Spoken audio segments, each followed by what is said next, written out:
Bom dia a todos, né? Já é boa tarde. Deus abençoe você.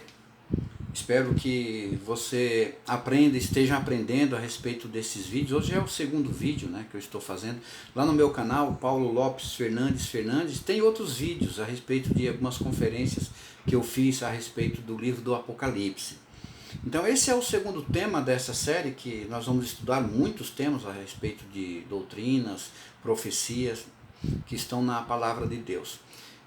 Se você não é inscrito no meu canal, vai lá no meu canal, Paulo Lopes Fernandes, se inscreva lá, dê um like, compartilhe com mais pessoas através das suas redes sociais, para que mais pessoas tenham esse material, eu sei que vai ser de grande ajuda para você. É claro que nós nunca vamos conseguir compreender tudo sobre a palavra de Deus, porque a palavra dele se renova a cada manhã. Mas aquilo que nós temos como revelação, nós vamos trazer.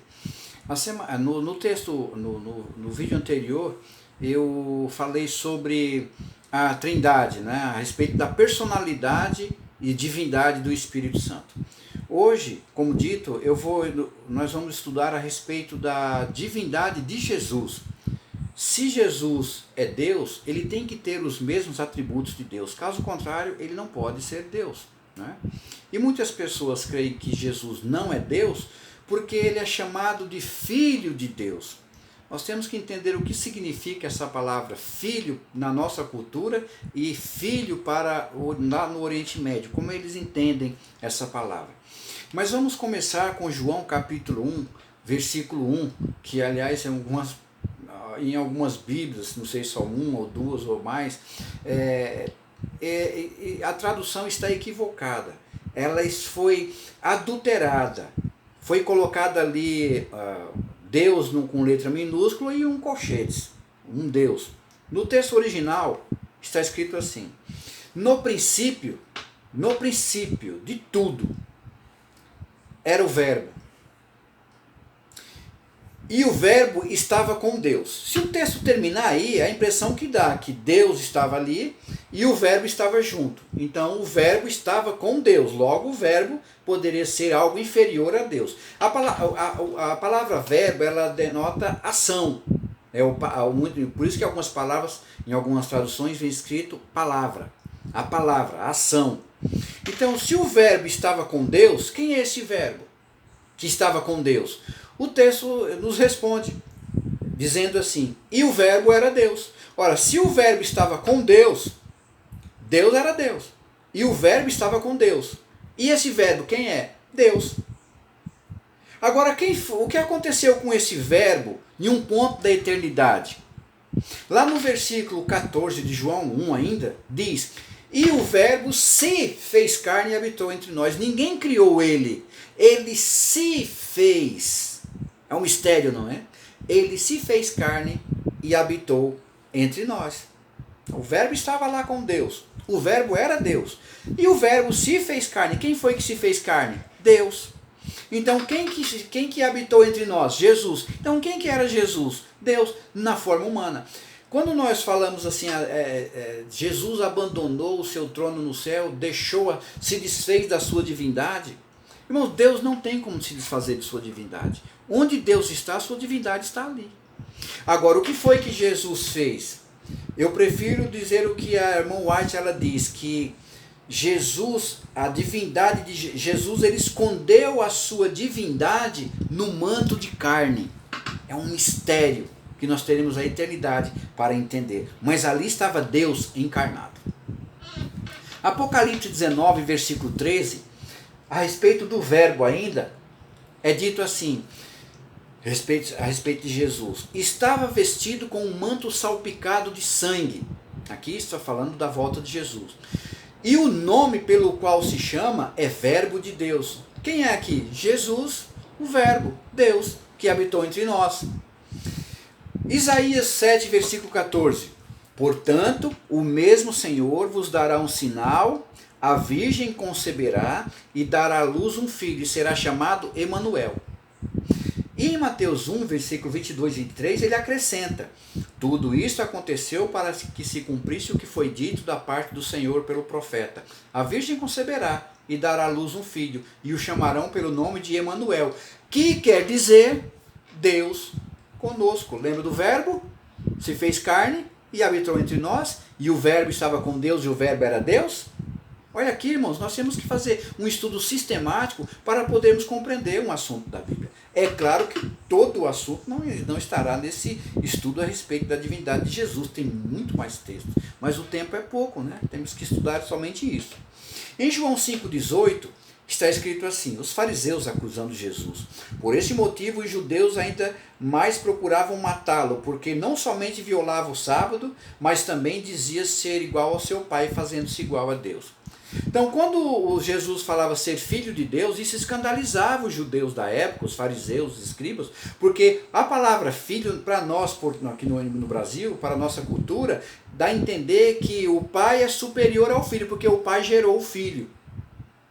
Só que no Oriente Médio, quando se fala assim, filho, eles entendem, é igual ao pai, na mesma essência. Então, quando Jesus falava que era filho de Deus, ele falava assim, ele está falando que ele é Deus. E eles acusavam de Jesus também de violar o sábado. Jesus nunca violou o sábado. O que Jesus violou eram as tradições que eles, fariseus, colocaram sobre o sábado. 39 regras de como se guardar o sábado, coisa que Deus nunca deixou na sua palavra. Mas isso aí é uma outra história. Nós poderemos falar sobre isso em outro assunto, quando falarmos sobre a guarda do sábado. Prossigamos aqui. Então aqui está a eternidade. Imaginemos uma linha imaginária, a eternidade. Para trás não tem fim e para frente. Em algum ponto da eternidade, o homem pecou.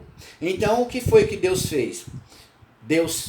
Ele desceu até nós, se fez carne e andou conosco durante 33 anos e meio. Jesus, então o verbo que estava com Deus era Deus, se fez carne e desceu entre nós, até nós. E andou 33 anos e meio. Morreu, ao terceiro dia ressurgiu, subiu ao céu e continuou na eternidade.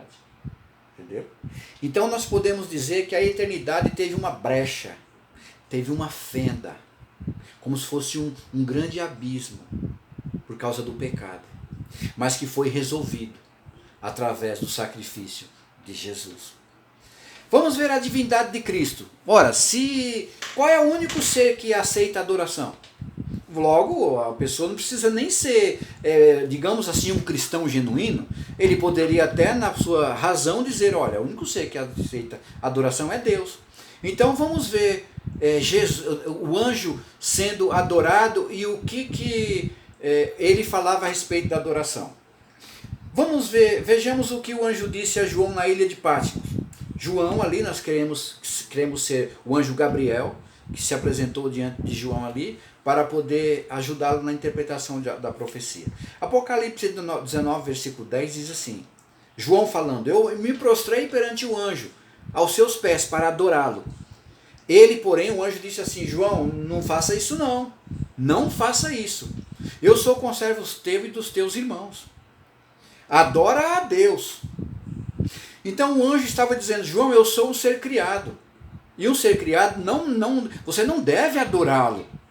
Não podemos. E quantas pessoas, né, que adoram um ser criado aí, né? Beijam a mão dele, se prostram perante ele. Meu Deus, é uma abominação, né? Então, o anjo não pode ser adorado. Esse anjo aqui não. Depois nós vamos ter um estudo mais à frente falando sobre o anjo Miguel. Quem era Miguel que aceitava a adoração? Era o anjo do Senhor, o arcanjo. Bom, mas se a Bíblia mostra Jesus sendo adorado, ele rejeitou. Em alguns textos da Bíblia, nós vemos Jesus sendo adorado. E Jesus não rejeita a adoração. Ora, se Jesus não era Deus, ele tinha que falar, não me adore, adore somente a Deus. Mateus 28, 9. E eis que Jesus veio ao encontro delas, das mulheres, e disse, salve, e elas, aproximando-se, abraçaram-lhe os pés e o adoraram. Jesus foi adorado. Lucas, sim, aí muitos dizem, não, mas aqui já é depois da ressurreição, aí podia. Ah, é? Lucas 5, versículo 8, olha o que diz. Vendo isso, Simão Pedro prostrou-se aos pés de Jesus, dizendo, Senhor, retira-te de mim, porque sou pecador. Pedro adorou Jesus. Jesus rejeitou a adoração? Não. Mas tem mais. João 9, 35 a 38. Lhe perguntou a respeito do cego que Jesus curou. Crês tu no Filho do Homem? Ele respondeu e disse: quem é, Senhor, para que eu creia nele? E Jesus disse: já o tens visto, é o que fala contigo. Então afirmou ele: creio, Senhor, e o adorou. Jesus não rejeitou a adoração. Mas um texto que eu gosto muito está em Mateus 2, versículo 1 e 2, a respeito da divindade de Jesus. Falando sobre aqueles 3 reis magos que vieram ao encontro da criança, diz assim, Mateus 2, 1 e 2. Tendo Jesus nascido em Belém da Judéia, em dias do rei Herodes, eis que vieram os magos do Oriente a Jerusalém. E perguntaram: onde está o recém-nascido rei dos judeus? Porque vimos a sua estrela lá no Oriente e viemos adorá-lo. Que coisa impressionante. Jesus, ali estava Deus conosco. E aqueles reis magos entenderam aquilo. Coisa que muitos hoje não entendem. Poxa, infelizmente, não é? Agora, se a Bíblia mostra Jesus sendo adorado aqui na terra, até mesmo os anjos devem adorar Jesus. Hebreus 1, versículo 6, apesar de muitos colocarem que onde aparece a palavra adorou, o adorar, eles falam, não, aqui é prestar homenagem, porque existem conotações semelhantes. Não. Olha o que diz. E novamente, ao introduzir o primogênito no mundo, diz: e todos os anjos de Deus o adorem. Porque ele é Deus. Ele é o príncipe do exército do céu. Ele é o chefe dos anjos. Ele é o arcanjo, aquele que está por cima dos anjos. Filipenses 2,10. Para que ao nome de Jesus se dobre todo joelho, nos céus, na terra e debaixo da terra. Quando isso vai acontecer? Após o milênio. No juízo final, todo joelho vai ter que se dobrar. Até Satanás e os anjos de Satanás terão que dobrar os joelhos perante Jesus. Jesus terá que possuir os mesmos atributos da divindade para que ele seja divino. Ou seja, os mesmos atributos de Deus. Ele terá que ser onisciente, onipresente e onipotente. Na onisciência, será que Jesus é onisciente? Mateus 9, versículo 4. Jesus, porém, conhecendo-lhes os pensamentos, disse: por que cogitais o mal no vosso coração? Ora, quem é que pode fazer uma coisa dessa? Quem é que pode ler o pensamento de uma pessoa? A não ser que você exteriorize, através de atos ou palavras. Jesus, ele conhecia os pensamentos. E João capítulo 2, 23 a 25 diz: estando ele em Jerusalém, Jesus, durante a festa da Páscoa, muitos vendo os sinais que ele fazia, creram no seu nome. Mas o próprio Jesus não se confiava a eles, porque os conhecia a todos, e não precisava de alguém que lhe desse testemunho a respeito do homem, porque ele mesmo, Jesus, sabia o que era a natureza humana. Jesus conhecia a natureza humana. Impressionante. Então nós vemos aqui que Jesus era onisciente. Agora, onipresença, Mateus 18, 20. Porque onde estiverem 2 ou 3 reunidos, em meu nome eu estarei no meio deles. Ali está, Jesus é onipresente. Aí muitos dizem, não, isso aqui é o Espírito Santo que procedia dele, ele é o Espírito Santo. Não, nós já vimos estudos a respeito sobre isso no vídeo passado. Onipotência, ele tem que ter todo o poder. E isso está em Apocalipse 1, versículo 8. Eu sou o alfa e o ômega, diz o Senhor Deus. Olha, o que é alfa e o ômega? A primeira letra do alfabeto grego e a última letra do alfabeto grego. Se fosse aqui no Brasil, Jesus teria dito, eu sou a letra A e eu sou a letra Z. Antes do A não existe letra, e depois do Z também não existe.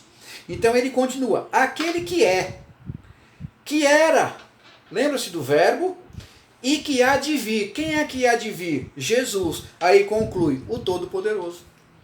Então, lendo de novo, Apocalipse 1,8. Eu sou o alfa, o ômega, diz o Senhor Deus. Aquele que é, que era, que há de vir, o Todo-Poderoso, que é Jesus. Então, Jesus é Todo-Poderoso. Existem as duas naturezas de Jesus habitando nele. a natureza divina e a natureza humana. Na natureza humana, em João capítulo 14, versículo 28, ele diz, o Pai é maior do que eu. Alguns usam esse texto isolado para dizer que Jesus é inferior ao Pai. Não, na natureza humana ele está dizendo que o Pai era maior que ele. Na natureza divina, olha o que ele diz em João 10, versículo 30. Eu e o Pai somos um. O Pai é maior que eu e o Pai somos um. Então aqui ele está exalando, através dessas palavras, a sua natureza divina. Então nós vemos aqui uma frase chamada subordinação funcional. Porque para nós aqui, seres humanos finitos, aí cremos assim, alguns creem, né? O Pai é o Senhor Todo-Poderoso, o Filho inferior ao Pai e o Espírito Santo ali embaixo. Irmãos, para o plano da salvação existe uma subordinação funcional. O único que pode me levar ao Pai é Jesus, como mediador. Mas o único que pode me levar a Jesus é o Espírito Santo, que me convence do pecado, da justiça e do juízo. Olha, se ele me convence do pecado, então eu preciso de um Salvador. Então aonde que eu busco ele? Em Jesus. Então eu peço perdão pelos meus pecados. Mas aí quem é que pode perdoar o único ser? O Pai. Então aí tá, o Espírito Santo me conduz a Jesus, Jesus me conduz ao Pai. Isso para o plano da salvação, tá? Na eternidade não teremos nada disso, um sendo superior do que o outro. Não. É uma subordinação funcional. Um texto mal compreendido que algumas pessoas usam. Apocalipse 3,14 a respeito da sétima igreja Laodiceia. Abre aspas, Apocalipse 3,14. Ao anjo da igreja em Laodiceia escreve, essas coisas diz a testemunha fiel e verdadeira. O princípio da criação de Deus. Aí, tá vendo, Paulo? Jesus é o princípio porque ele foi o primeiro ser a ser criado. É isso mesmo que o texto está dizendo? Olha, esse texto tem que estar em conformidade com João capítulo 1, versículo 3, que diz assim, todas as coisas foram feitas por intermédio dele, de Jesus, do verbo, e sem ele nada do que foi feito se fez. Então o que significa essa palavra princípio aqui? Não vem como ser primeiro a ser criado. Jesus não foi um ser criado. A palavra princípio vem do grego arché, ou arché. Ela se refere à causa primeira ou à origem, ou seja, toda a criação teve sua origem em Jesus, que é o criador dela. E então, resumindo, em Cristo se principiou as coisas que existem nos céus, sobre a terra, inclusive a própria terra. É isso que o texto está dizendo. Conferindo com Hebreus 1, versículo 2, que diz, nesses últimos dias nos falou pelo Filho. No passado era através dos patriarcas e profetas. Nos últimos dias nos falou pelo Filho, a quem constituiu herdeiro de todas as coisas, pelo qual também fez o universo. E a resposta final em Colossenses 1, 15 ao 17, que fala também sobre o primogênito, né? Esse é a imagem do Deus invisível, o primogênito de toda a criação, pois nele foram criadas todas as coisas, nos céus e sobre a terra, as visíveis e as invisíveis, sejam tronos, sejam soberanias, quer principado, quer potestades. Tudo foi criado por meio dele e para ele. Ele é antes de todas as coisas, nele tudo subsiste. Eu acho que ficou bem claro, não é? Atos 3, versículo 15, é um texto muito impressionante. Uma vez eu estava fazendo policiamento na Praça Patriarca, no centro de São Paulo, e eu vi um rapaz tocando piano e ele falando sobre a divindade de Jesus. Ele disse assim, Jesus não é Deus, porque Deus não morre. E leu esse texto aqui, que diz assim, Atos 3, versículo 15, mataste o autor da vida, a quem Deus ressuscitou dentre os mortos, do que nós somos testemunhas. E ele disse assim, olha, se Jesus é Deus, Deus não morre, e Jesus morreu na cruz. O texto é interessante, o texto fala, mataste o autor da vida. Ora, o autor da vida pode morrer na parte humana que ele morreu. Agora, quem foi que morreu aqui? Podemos dizer que Deus morreu? De certa forma, sim. Vamos ler Atos 20, versículo 28. Olha o que diz aqui. Atendei por vós e por todo o rebanho sobre o qual o Espírito Santo vos constituiu bispos, para pastoreardes a igreja de Deus, a qual ele, Deus, comprou com o seu próprio sangue. Quem foi que morreu na cruz? Jesus. Quem era Jesus? Quem é Jesus? Deus. Então podemos dizer de certa forma que Deus morreu na parte humana, sim, apesar dele carregar os traços da humanidade por toda a eternidade, que antes ele não tinha, mas agora ele tem. E nós vamos presenciar isso. E ele mostrou isso quando se apresentou a Tomé e disse: Tomé, toca aqui, nas marcas.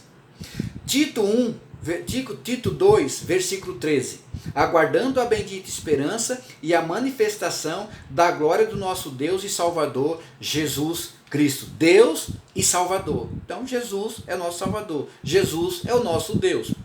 E aqui, falando sobre o Espírito e Profecia, os escritos de Ellen White, como nós fazemos com o Espírito Santo, vamos fazer agora também na questão da divindade de Cristo. A luz, como nós falamos, ela é crescente. A luz, a verdade é como uma luz, ela vai clareando até ser dia perfeito. Em 1850, olha que Ellen White escreveu do livro Primeiros Escritos, páginas 54 e 77. Cristo e o Pai são seres pessoais em forma tangível, que dá para tocar. Né? Aqui ela não fala nada ainda a respeito do Espírito Santo. Em 1869, no Testemunhos, volume 2, página 200, ela diz: Cristo é igual a Deus. Em 1872, ela diz assim: Cristo não foi criado. Tiago White, ele também escreveu na revista Review and Herald, de 29/11/1877. Não sei se é assim que se pronuncia, mas ele escreveu: Cristo é igual a Deus. E aí ele ainda escreveu também, continua no que ele disse, ele escreveu: a inexplicável trindade que faz a divindade de 3 em 1 e 1 em 3 é suficientemente má. Mas esse ultra-unitarianismo que faz Cristo inferior ao Pai é ainda pior. Ele fala aqui do ultra-unitarianismo, que eram as pessoas que criam em apenas um Deus, uma pessoa apenas. Ele diz, e tendo Cristo como inferior ao Pai, é ainda pior. E a luz se amplia. Em 1887, Ellen White ele escreve assim: Cristo preexistia com o Pai desde a eternidade, nessa mesma revista. Em 1890, em Patriarcas e Profetas, página 36, ele escreve: sua divindade, a respeito da divindade de Cristo, não é derivada. Em 1897, né, no Testemunho Série A, número 10, página 37, ela diz: o Espírito Santo é a terceira pessoa da divindade. Ela já começa a reconhecer o Espírito Santo como uma pessoa. Então, resumo do conceito sobre Deus. Deus é um ser pessoal de forma tangível, eu posso tocar. O Pai, o Filho e o Espírito Santo são formas tangíveis, poderemos tocar, e nós vamos fazer isso. 2. Cristo é igual a Deus. 3. Cristo não foi criado, preexistia com o Pai desde a eternidade. 4. Sua divindade não é derivada. 5. O Espírito Santo é a terceira pessoa da divindade. Ela conclui. Agora, como que Deus ele era visto? Não sei hoje, mas olha como Deus ele era visto antigamente pelos católicos. Os católicos acreditam numa trindade, como nós. Mas, irmãos, a trindade que os católicos creem não é igual à nossa. Não é, tá? Para os católicos, Deus é 3 em 1. Ou seja, no passado, Deus Pai. Quando Jesus veio, Deus Pai se transformou no Deus Filho. Quando Jesus morreu, ressuscitou, foi para o céu, aí veio o Consolador, ali já é Jesus,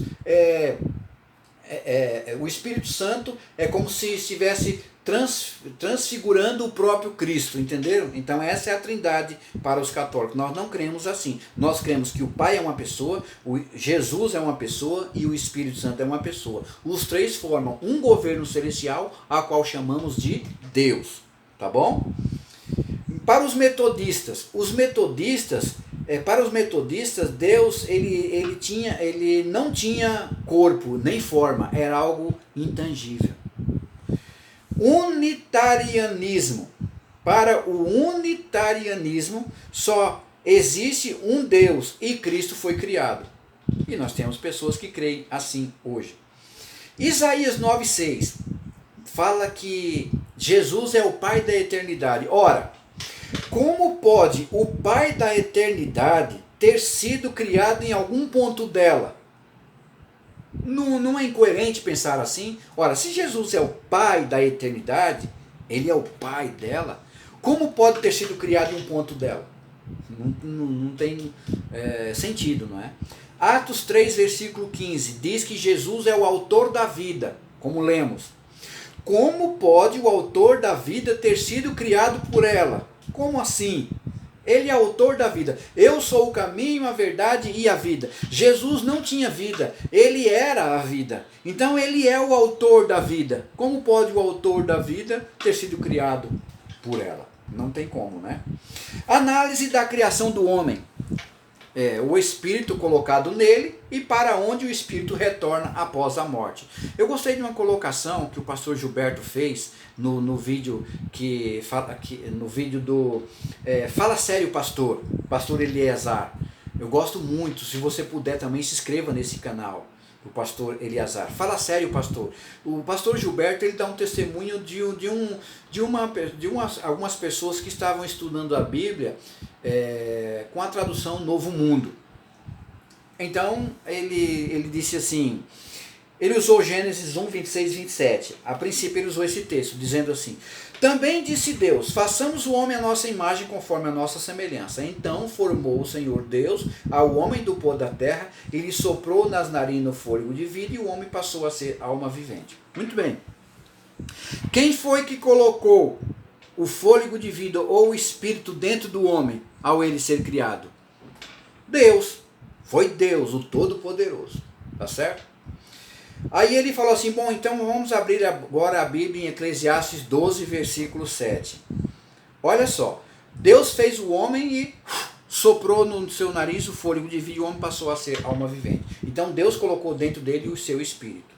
Ora, quando o homem morre, esse espírito tem que retornar para ele. Para quem? Para Deus, somente para Deus, para mais ser nenhum. Eclesiastes 12, 7, então o pastor Gilberto pediu para que esse irmão, que tem essa tradução da Bíblia Novo Mundo, lesse. Olha como que está escrito na Bíblia dele. Ele leu então, para o pastor Gilberto. E o pó volte à terra como era, e o espírito volte ao verdadeiro Deus que o deu. Ora, ao verdadeiro Deus, olha, essa palavra verdadeiro não está no original. Ela foi colocada ali, sorrateiramente, não sei porquê. Mas vamos deixar essa palavra verdadeiro aí, que nós vamos usar ela. Ela é bem-vinda até, apesar de não estar no original ali, na Bíblia dele, mas vamos deixar ela ali. Então vamos ler de novo, como está escrito na Bíblia dele. E o pó volte à terra como era, e o espírito volte ao verdadeiro Deus que o deu. Muito bem. Então o pastor falou assim, vamos ler Atos 7, versículo 59. Falando sobre a morte de Estevão no ano 34, quando se encerra até a profecia das 70 semanas, com o apedrejamento de Estevão no ano 34. Diz assim, e apedrejaram Estevão, que invocava e dizia, Senhor Jesus, recebe o meu espírito. Ora, se Jesus vai receber o espírito de Estevão, o fôlego de vida que estava nele, quem é Jesus? Jesus é Deus. Se o espírito volta a Deus, e somente Deus pode receber, então Jesus é Deus. E ele concluiu com 1 João 5, versículo 20. Também sabemos que o Filho de Deus é vindo e nos tem dado entendimento para reconhecermos o verdadeiro. E estamos no verdadeiro, e em seu Filho Jesus Cristo. Esse é o verdadeiro Deus e a vida eterna. Então, podemos comparar com o texto de Eclesiastes 12:7, que a Bíblia dele está verdadeiro Deus. Usamos a própria adulteração que eles colocaram para comprovar que o verdadeiro Deus é Jesus. E se o Espírito só pode voltar para o verdadeiro Deus, quem é o verdadeiro Deus que recebeu o Espírito de Estevão? Ou o fôlego divino? Não é uma alma que sai dele, né? Mas o verdadeiro dom da vida é Jesus. Então Jesus é Deus. Conclusão. Romanos 9, versículo 5 diz assim: dele, dos judeus, são os patriarcas, e também dele descende o Cristo, segundo a carne, natureza humana, o qual é sobre todos, Deus bendito para sempre. Amém. Então, o que nós podemos dizer encerrando esse estudo, meu irmão? A ele seja a glória, o poder, para todos sempre. Amém. Amém. Deus seja louvado. Então, aqui está o estudo, um pouco simplificado a respeito da divindade de Jesus.